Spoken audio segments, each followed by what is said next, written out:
elementary na ako. At itong ikikwento ko sa inyo ay nangyari noong mga panahong grade 2 na ako. At sa tuwing naaalala ko to, ay ako'y natatawa at nakyukyutan sa mga nangyari nun.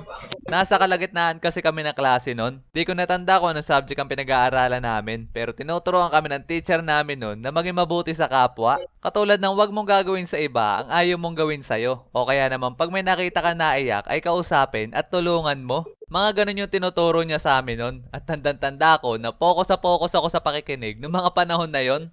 At pagkatapos ng klase namin nun ay uwian na. Cleaners pa nga ako noong mga panahon na yon. Kaya nalate ako ng konti sa paglabas kasi nag-ayos pa ako ng mga upuan. Kaya pagkatapos ko dun, talaga naman nagmadali na akong lumabas kasi excited na akong umuwi.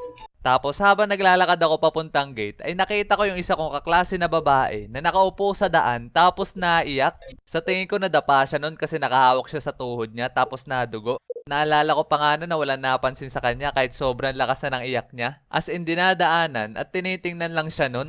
At pagkatapos nun ay bigla ko naalala yung mga tinuro sa amin ng aming teacher na pag may nakita ka naiyak ay dapat kakausapin at tutulungan mo. Kaya dalas-dali akong lumapit sa kanya sabay tinulungan ko. Uy, ayos ka lang ba? Masakit ba? Tahan na ikaw. Tara, tayo ka na dyan. Huwag ka na umiyak. Ako nga lagi nadadapa pero di ako naiyak. Hehe.